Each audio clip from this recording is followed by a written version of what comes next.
आसमान में जोरों से बादल गरज रहे थे और तेज बारिश हो रही थी। संजीव गोपाल दा की चाय की दुकान में बैठकर अपने दोस्तों का इंतज़ार कर रहा था।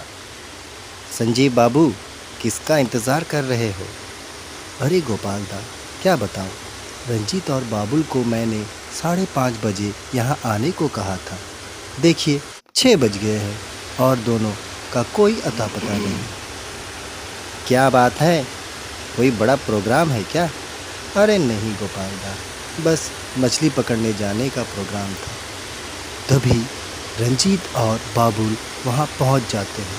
संजीव गुस्से में कहता है, क्या अब तुम्हारा 5:30 बजे है? अरे मत पूछो यार, रास्ते में एक बड़ा सा पेड़ गिरा था, उसी कारण थोड़ा देर हो गया। तुम गुस्सा मत हो। ठीक है, चाय पियोगे? नहीं नहीं, चलो जल्दी निकलते हैं। तुम दोनों टॉर्च लाए हो ना? हाँ, लाए हैं। ठीक है फिर चलते हैं। गोपाल दा, चलते हैं फिर। रात को ज़रा संभल कर मछली पकड़ना। तीनों फिर अपने मंजिल की तरफ चल पड़े। थोड़ी देर बाद तीनों अपनी मछली पकड़ने की जगह पहुंच गए थे। वह एक खेत था जो कि गांव से करीब 2 किलोमीटर दूर एक बड़े से नाले के करीब था। तीनों के पास एक एक टॉर्च, मछली मारने के लिए बांस से बनाई तीर और बैग था। आज तो मछली मारने कोई नहीं आया है। आज तो हम लोगों को ढेर सारा मछलियाँ मिलेगी। हाँ, आज तो मज़ा आ जाएगा। धीरे धीरे बारिश रुक गई। एक काम करते हैं, चलो तीनों अलग अलग जाते हैं, इससे हमें ज़्यादा मछलियाँ मिलेंगी। हाँ चलो, मछलियाँ पकड़ते हैं। संजीव धीरे धीरे मछलियाँ ढूंढने लगा। तभी उसे ऐसा महसूस हुआ, कोई उसके पीछे चल रहा है। उसने पीछे मुड़कर देखा, पर वहाँ कोई नहीं था। वह फिर आगे बढ़ने लगा। फिर उसे वही महसूस दोबारा हुआ। वह रुक गया और टॉर्च की रोशनी से चारों तरफ अपनी नज़र दौड़ाई, पर उसे कोई नज़र नहीं आया। अरे कौन है भाई? लगता है मुझे गलतफहमी हो रही है। तभी उसे एक अजीब सी गंध आई। अरे, इतनी गंदी बदबू कहाँ से आ रही है? तभी उसे ऐसा महसूस हुआ जैसे कुछ उसके पैरों से टकराया हो। उसने टॉर्च की रोशनी उस तरफ कर दी। उसने जो देखा, उससे उसके होश उड़ गए।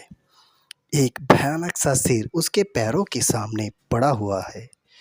उसके मुंह से एक जोरदार चीख निकली और वह वहां से तेजी से अपने दोस्तों की तरफ भागने लगा। थोड़ी देर में संजीव रंजीत और बाबुल के पास पहुंच गया। क्या हुआ? तुम्हारे होश क्यों उड़े हुए हैं? और हमने तुम्हारे चीखने की आवाज़ सुनी है। संजीव ने अपनी सांसों को संभालते हुए कहा, हमें यहाँ से जल्दी निकलना चाहिए। अरे हुआ क्या है, बोलो तो सही। संजीव ने सारी बात उनको सुना दी। हाँ, मुझे भी कुछ अजीब सा महसूस हुआ था। तभी उन्हें कदमों की आहट सुनाई दी, जो कि बड़ी तेज़ी से उनकी तरफ आ रही थी। उन्होंने टॉर्च की रोशनी से देखा कि एक भयानक सा आकृति उनकी तरफ तेज़ी से बढ़ रहा है। जल्दी भागो यहाँ से। तीनों वहाँ से भागने लगे और थोड़ी देर में वे उस खेत से बाहर निकल गए। क्या था वह? पता नहीं, पर हमें जल्दी यहाँ से निकलना चाहिए। तीनों जल्दी जल्दी वहाँ से भाग निकले और गोपाल दा की दुकान के पास पहुंचकर रुक गए। गोपाल दा का घर दुकान के पास ही था। गोपाल दा, गोपाल दा। कौन है भाई? अरे हम हैं। संजीव बाबू, आप लोग? क्या हुआ, इतनी डरे हुए क्यों लग रहे हो? तीनों ने पूरी कहानी सुना दी। आप मछलियाँ पकड़ने कहाँ गए थे? उन्होंने उस जगह के बारे में बता दिया। अरे, आप लोग वहाँ मछलियाँ पकड़ने क्यों गए थे? पहले पता होता तो मैं आप लोगों को वहाँ कभी जाने नहीं देता। ऐसा क्यों? आज से करीब 10 साल पहले वह खेत हरिया और श्याम नामक दो किसानों का था। एक दिन गांव में कुछ व्यापारी आए हुए थे। वे उस खेत को खरीदना चाहते थे, पर हरिया उसे बेचना नहीं चाहते था। इस बात को लेकर हरिया और श्याम के बीच में बहस हुई और कुछ दिन बाद हरिया के सिर कटी लाश उसी खेत में मिली। लोगों का कहना था हरिया के भाई ने व्यापारी के साथ मिलकर हरिया की हत्या की और कुछ दिन बाद हरिया के भाई की भी लाश उसी खेत में मिली। तब से गांव का कोई भी वहां नहीं जाता। तीनों खड़े खड़े सारी बात सुनते रहे।